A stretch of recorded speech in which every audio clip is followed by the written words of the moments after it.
morning and welcome to Viewpoint, your program with personalities, politicians, and perspectives, two of which are lacking. Personalities and perspectives this morning. Our guest this morning was, at the last minute, had an unchangeable medical appointment. So Judy and I are going to wing it here this morning. We're going to talk about such mundane things as Congress and then perhaps Thanksgiving. But of course, I find it unusual that you could just say Congress and Thanksgiving in the same sentence. So we start with the usual kudos, Mrs. Busby. West Lincoln Broadwell management and staff, for a better word, but their entire staff out there and their children in the school did a wonderful job. You were there. Appreciated your being there on November the 10th, out there, the day before Veterans Day. And they just kind of went all out. They put the throttle at the firewall. And, Jim, they just did a magnificent job. And not only they went all out on decorating, but the kids were given the lyrics to some songs, and when it came time to play the four service songs, Air Corps, Armies, Marines, and so forth, the kids had the lyrics printed in front of them. They all stood there and sang the lyrics of the service songs, all in all. And then you kind of ran the gauntlet. The kids were all lined up. And veterans walk down towards, you get some coffee and tea and crumpets. Yes. They just went all out, and it was so much appreciated. It was a lovely thing, and those kids won't be thinking about being a flag burner and so forth. No. This was a big deal for them. You were the keynote speaker, by the way, and did a beautiful job. Didn't get my check talking about yet. making a difference. Well, and yes. You know, the difference is important, and I hope that the youngsters, I tried to tailor it to them, although a little bit of some of the little rugrats above their heads, of course. But, the old story, it's the difference that makes the difference. And, and individuals can make differences. And those two stories I gave about, number one, the German general who refused to set off the charges and to absolutely destroy Paris under the orders of Hitler, and this German general refused to do that, made a huge difference in world history. In world history. He didn't save it just for France. He saved that city of light for the entire world. That's right. I mean, it's a gem. Just one person making a very big difference. And the other person that I mentioned. Think of the bravery that took. Well, yes, he'd been summarily executed had Hitler been able to if he knew that. Oh, yeah. But Hitler was in no shape to know what the heck was going on anyway. But in any event, and the other one that, I'll dwell on this, but the fighter pilot that refused to shoot down a straggler bomber who was all shot up and escorted him to the channel and saluted and flew back into Germany. That pilot would have been executed summarily had they known about that. But the story about that is that, as I said the other day, 40 years later, those two protagonists had opportunities to meet and became fast friends, making a difference. That would make a huge difference if we could meet people of the world somehow. And with all the technology we have anymore, it's pretty doable, really. Well, the Russians do it every day, apparently. You could say, that I don't like Norwegians, but then maybe you meet one and you think, oh, well, that was a nice guy. I met one once. I decided she was a keeper. Well, you're going to meet another one this weekend. My brother's coming. Yeah, I'm looking forward to that, too. Yeah, he's But another kudo, and I think it's a strong one for the community. Larry Crawford and his group at Open Arms Christian Church Fellowship, again this year, served Thanksgiving meal to the community. They served over 800 meals. Oofta. Now, that's just remarkable. Now, some people that the recipients of those meals, some people who were there, that made a big impact on them. Others of us, not so much, but it was a nice fellowship experience and so forth. Unfortunately, we missed this one this year because we had what's known as grandchildren interference. Those things happen, but it was a great experience for over 800 people. Many of them very meaningful to them as far as calories are concerned. So, kudos to Larry Crawford and Christian Arms, Open Arms Christian Fellowship. Amen. Now, we were going to talk about Congress, and we were also going to talk about Thanksgiving, but we can't do that at the same time because there's just no possible way you can say Congress and Thanksgiving kind of like in the same breath. Huge oxymoron type thing. No, that's a huge oxymoron. But you had some Thanksgiving quotes there that I think yes. So I will hand the gavel to you for a couple of seconds while I swallow a cup of coffee. All right. This is from Charles Spurgeon. I don't know whether he's Charlie Spurgeon? Yeah, he was a left-handed ball player. Uptown? Yeah, he was a left-handed ball player. I knew him well. Oh, in real life? Oh, she's easy, Jim. Oh, you guy. Okay, well, listen, this matters. I think that is a better thing than Thanksgiving. Thanks living. How is this to be done? By a general cheerfulness of manner, by an obedience to the command of Him by whose mercy we live, by a perpetual, constant delighting of ourselves in the Lord, and by a submission of our desires to His will.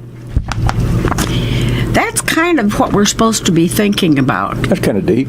As tomorrow rolls around. And if we could carry that into Thanksgiving instead of Thanksgiving, we'd be so much happier. That never came across my 94-year-old mind till just now. I think that's interesting. I hope to remember that. Well, it would matter so. What day is it today? I can't remember today. Just think of everybody now as you watch the news, and I'm a news junkie. I like to watch the news. Oh, you like to know about Charlie Randall. But nobody likes anybody. Everybody's out to get the next guy, And if you Which brings us to Congress again. Yeah, well, there's an example for sure. But your life would be so much better if you could look on the cup half full instead of half empty.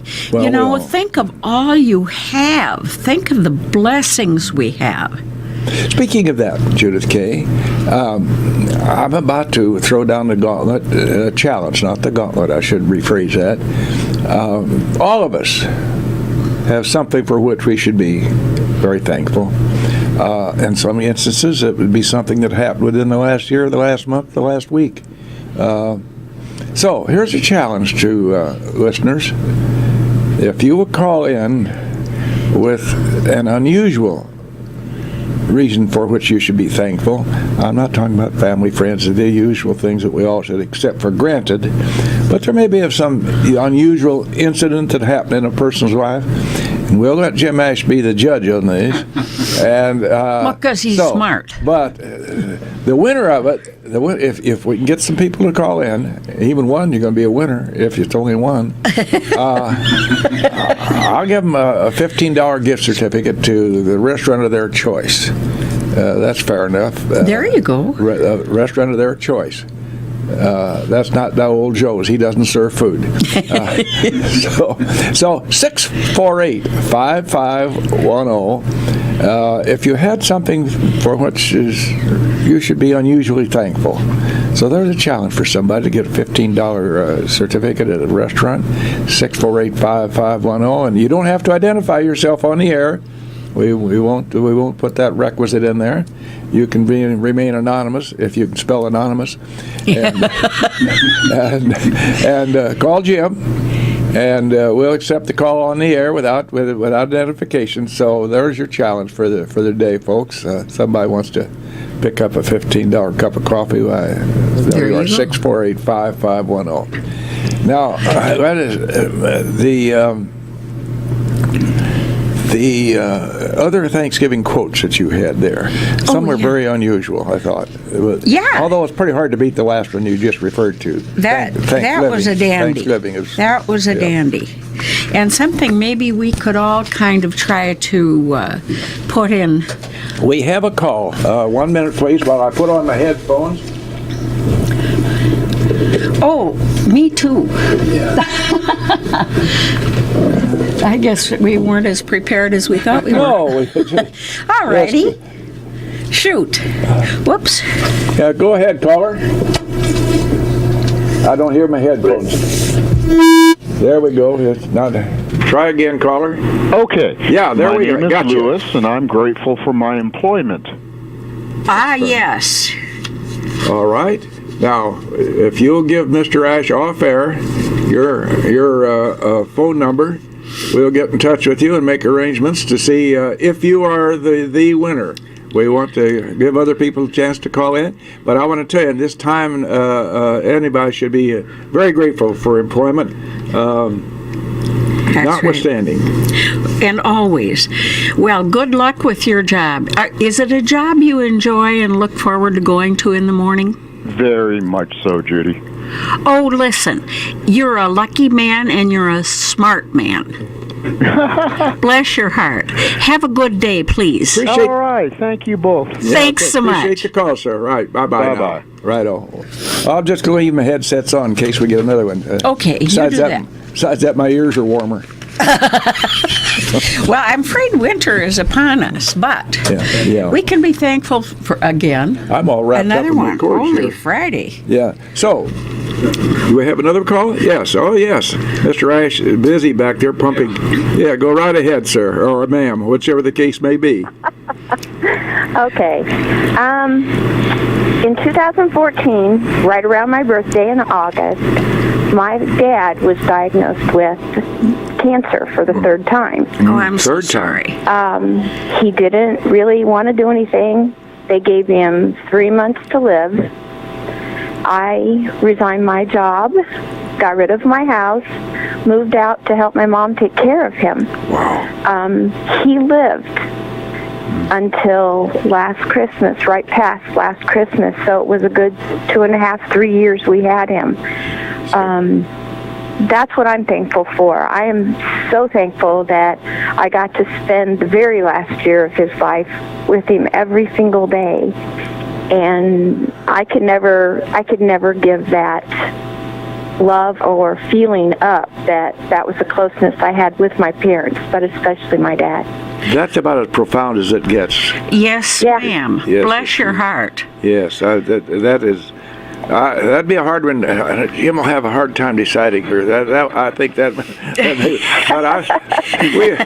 we appreciate your sharing that with us very much. Nothing can be so profound as having time with your family. No, there's not. There absolutely is not. That's exactly and right. you were blessed to have some extra time, which you hadn't. And I am. Yes. And I'm continuing to be blessed with the time I have with my mom. Thank you very much. As a strong family You're welcome. guy now, Good for you. I'm going to let Jim Ash get your number, and Okay. we'll get back to you. And I thank you very much, and Judy thanks you very much for calling. And You're welcome. Happy Thanksgiving. Thanksgiving. Happy Turkey Day from an old buzzard. Thank you. Happy same to you. Bless Bye-bye. your Bye bye. Thank you very much. Yes, well, that's very nice. That is See, now it's pretty hard to beat that. Yeah, but she'll have that memory and that gratitude for the rest of her life. Exactly. Bless her heart. Yes, that is. That is very lucky for her. Yeah, those folks who have that extra, they get some extra quality time. Well, maybe not so quality sometimes, but in any event, that was a very nice call. Just to be there. Yeah, that kind of takes the edge off my smart aleck remarks about Congress. You know. Are you beating yourself up now? Well, after that call, that's there's some depth to that, and that's going to be pretty tough. 648-5510. Somebody else might try to beat that. I give you good luck on that. But that's Mr. Ash's call, not Bill's or Judy's. Judy K., go ahead with some other your all quotes right. on Thanksgiving. This is from Henry David Thoreau. He used to live in Atlanta too, you know, Jim. Yeah, he was a ball player too. He says, I am grateful for what I am and have. My thanksgiving is perpetual. I noted that when I printed that out. Now, that jumped off the page. That's a good one. Which is about another phone call. Really? All right, stand by. Go right ahead, please, caller. Good morning. Good morning to yourself. I want to throw out the gauntlet. When we talk about Thanksgiving and the holidays that are all coming up, for those of us who supervise staff and get them Christmas gifts, I don't know how many pair of socks or mugs they need, but instead of spending that money on your staff, give your staff each a thank you card and donate what you would have spent to a worthy cause. Well, There's my a gosh, thought. You're more than a pretty face, I want to tell you that. And I know this face very well. Yes, you do. Near and dear to me. So I'm not surprised that you would come up with such a profound idea, young lady. I have done it for years. I have supported Wounded Warrior, Habitat, Logan Food Pantry, Salvation Army. Each year I pick a different organization. And what I would have spent on each of my staff members, I give away. What do they say about that? I actually think it's pretty neat. I do give them a box of homemade treats. That'd be great coming from your kitchen, I can tell you that. Yeah. By the way, while we have this young lady on the air, a kudo which should have been given at the beginning of the program is the Habitat for Humanity organization's giving away of that house. Not giving away. They made it possible for this couple to be there, and it's the couple's responsibility from here on. But over in Emden Sunday, it was a great, nice gathering, and that Emden community just comes together so strongly, and there was a big group of people there, and that house was very impressive. A mother and a father and 4 children who were burned out, as I understand it, before, so this is the replacement house, and what an opportunity for them. It was a wonderful experience. Young people. And the president of the organization should get an extra kudo. It was a great house blessing, and of course Leonard Kruzmark was there with his God love him. regular traditional gift of a Bible for your new home and new life. Bless his heart. Well, I thought the president did a nice job in the presentation yesterday. Sunday. Yeah. She do. So thank you, young lady. Well, I thank you. I love you both, and I'll see some of you tonight. Thank you. Happy Turkey Day from an old buzzard. Okay. All right, go ahead. Thank you very much, dear. Oh, I have another call? No. Oh, okay.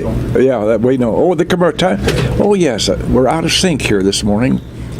My God, maybe I'll apply for another job. So, Man, you're we're ready like for a our one-arm commercials now. paper hanger there, boy. Yes.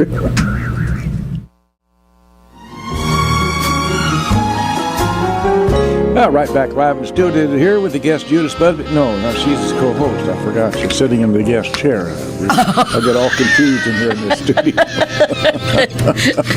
I'm the paid help, remember? I'm the one in charge of the door so I can let the cat in and out whenever She's also the serving wench, so thank you for that.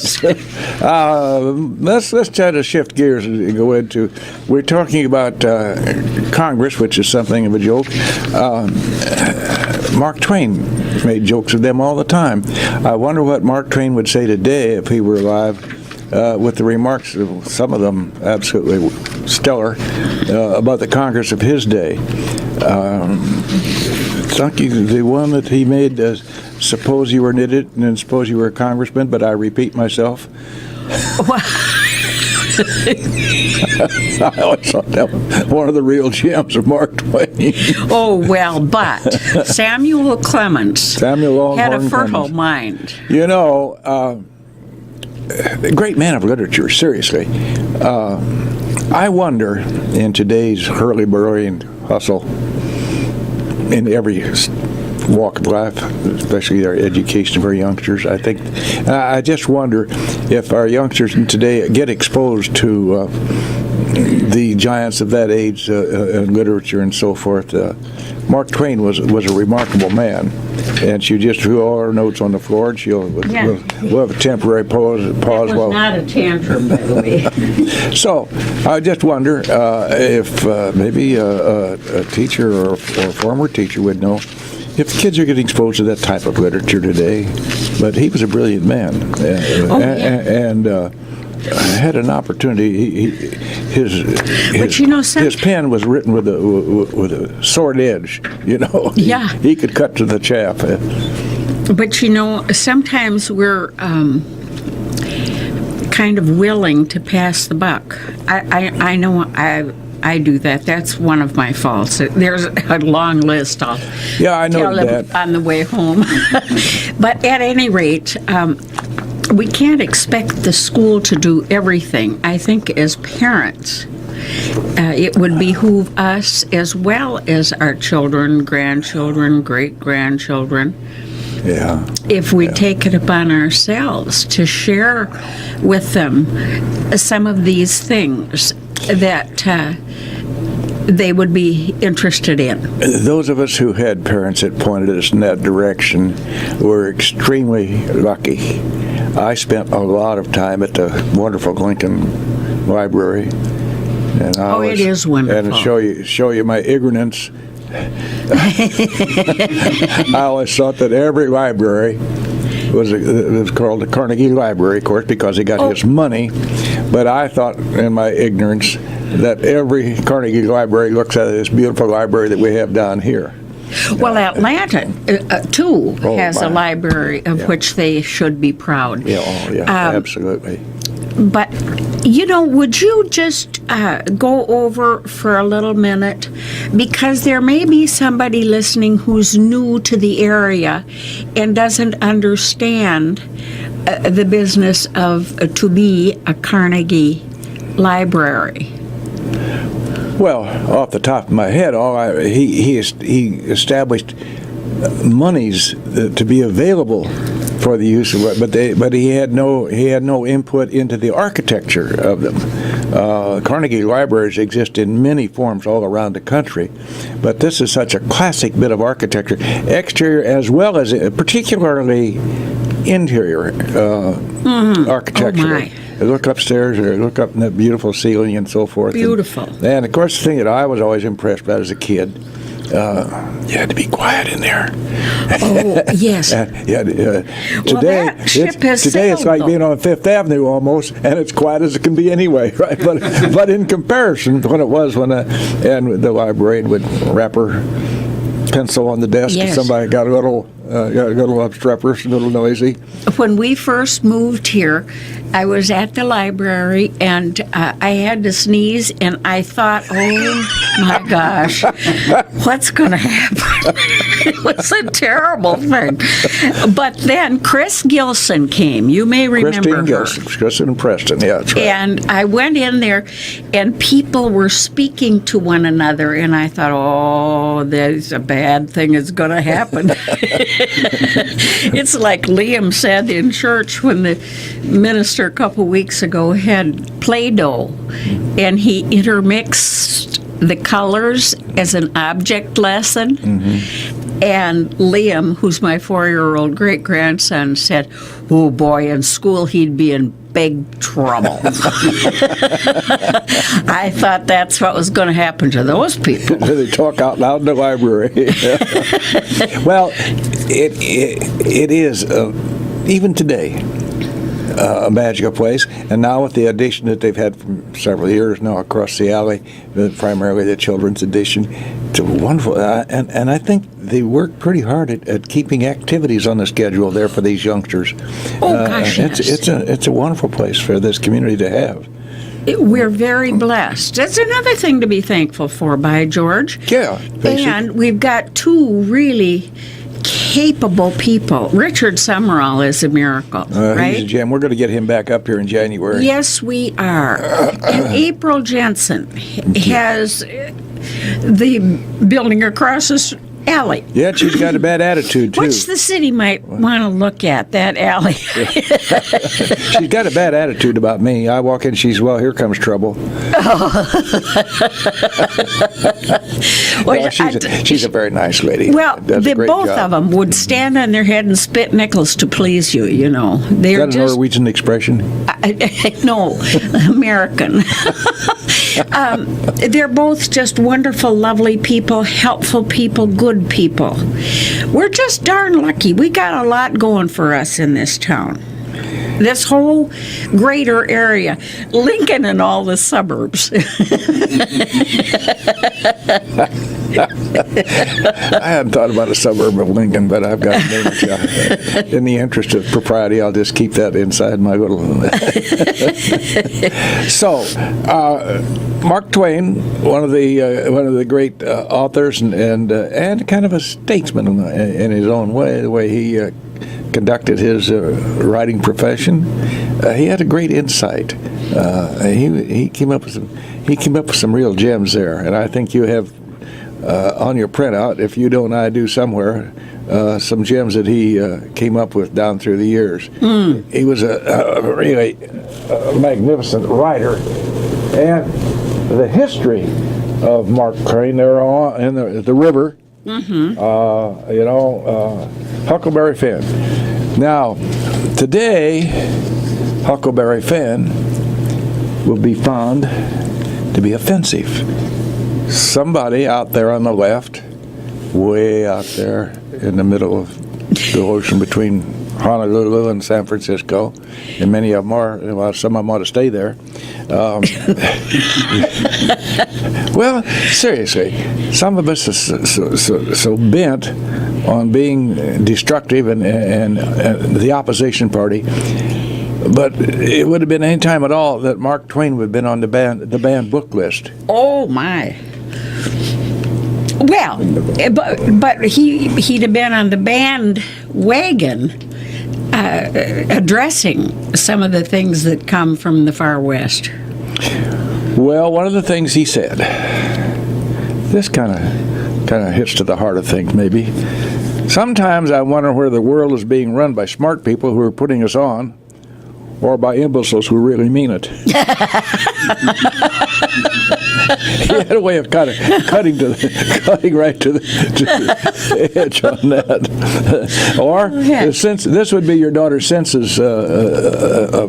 It's strange. It goes. This says, that came from Forrest Gump. You can't fix stupid. Yeah. Well, Mark Twain said, never argue with stupid people. Well, really. How basic can that be? Yeah. You're going to be a loser no matter what happens, so you might just will not get into the argument. You could correlate this to Congress. They will drag you down to their level and then beat you with experience. That's what seems to be going on now. Let's talk about that for just a minute. Isn't it incredible that here we are, November the 22nd, 2017, and our electronic media, i.e. television, of course, for those who didn't pick up on that, shot full of people who have done stupid things with all this business and their sexual innuendos and their sexual approaches and so forth. It's just hard to believe.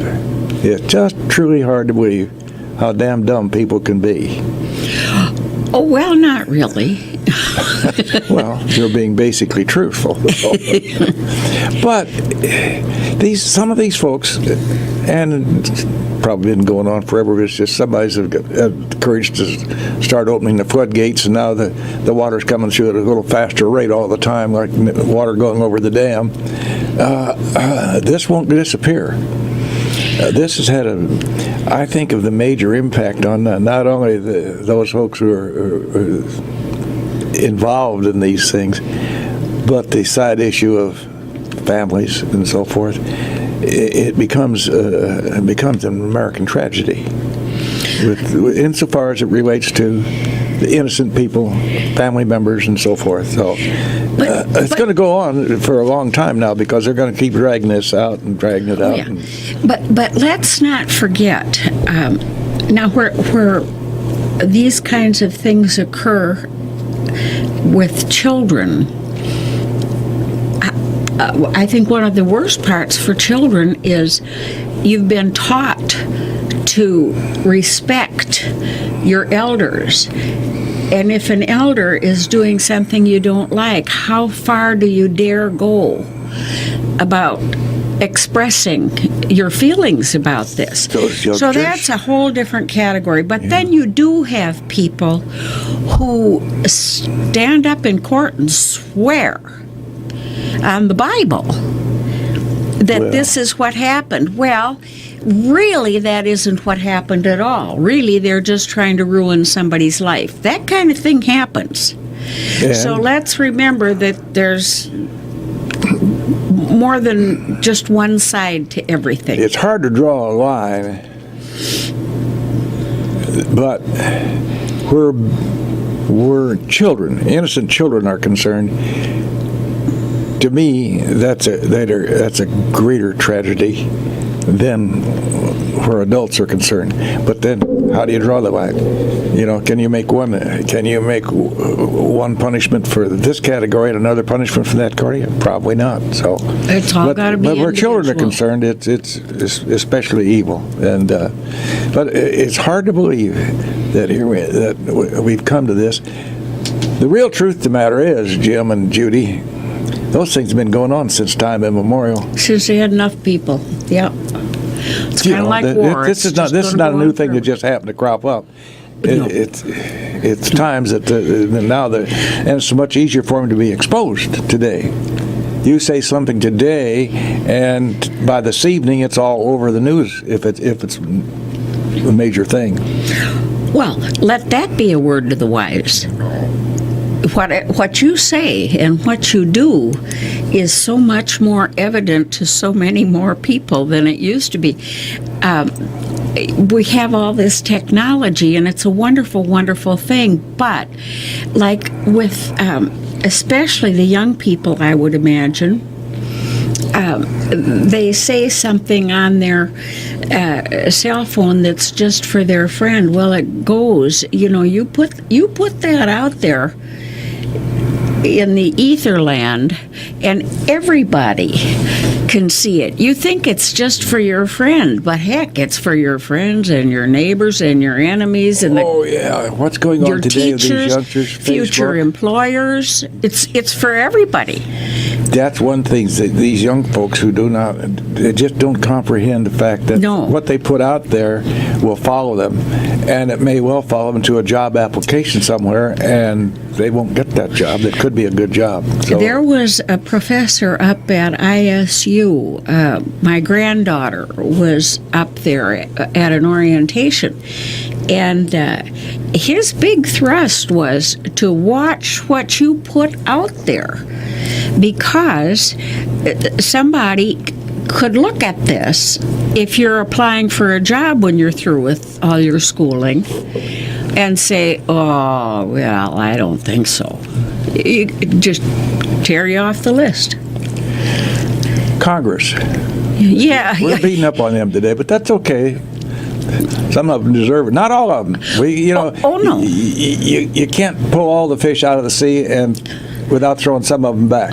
No. What you say is true. Some are out there and honestly trying to do a good job, and they must be very frustrated. Look at your friend the cat. She's cold too. She's on the control boards where it's really warm.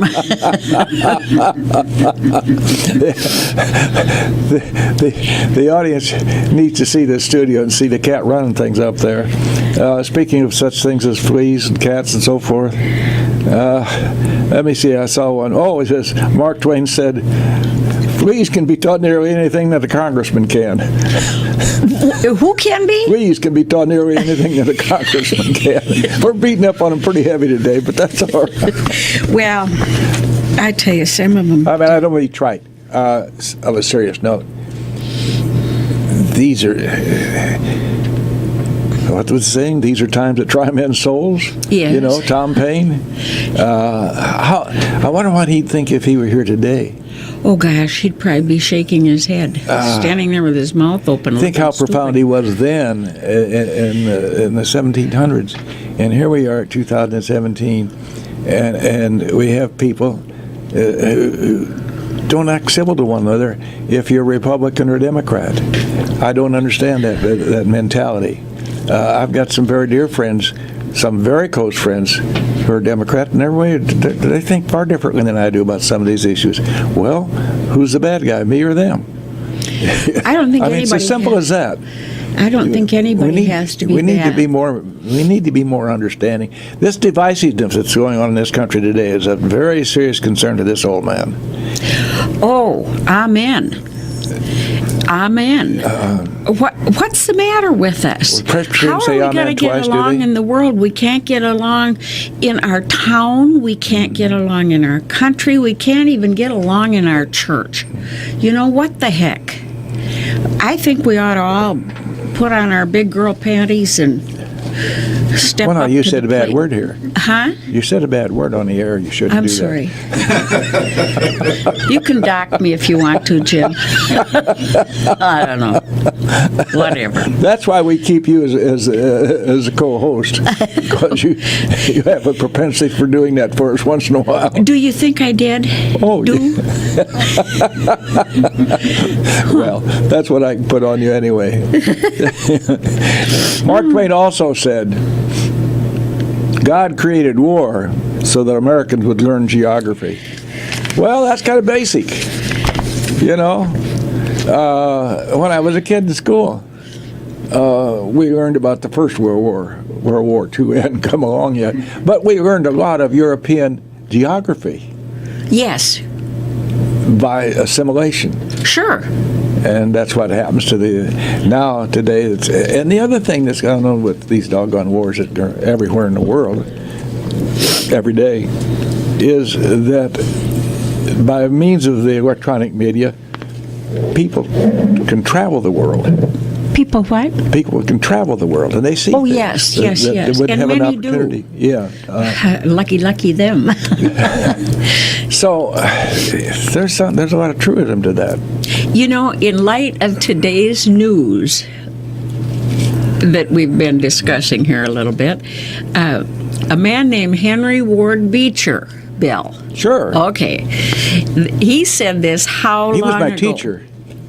He was your teacher? No, he wasn't your teacher. Pride slays thanksgiving, but a humble mind is the soil out of which thanks naturally grow. A proud man is seldom a grateful man, for he never thinks he gets as much as he deserves. I think that kind of nails the attitude that I'm afraid might be lingering in the minds of some of these people in the Congress, for instance, who are being named regularly on every newscast. Well, see, what happens to these people? They get to a certain level in their own mind, that is. They get a certain level in their own mind, where I am very important, and I can do what I just damn That's well right. please. Mm-hmm. That's right. Now, that's the essence of it. And, of course, they can't do what they doggone well please.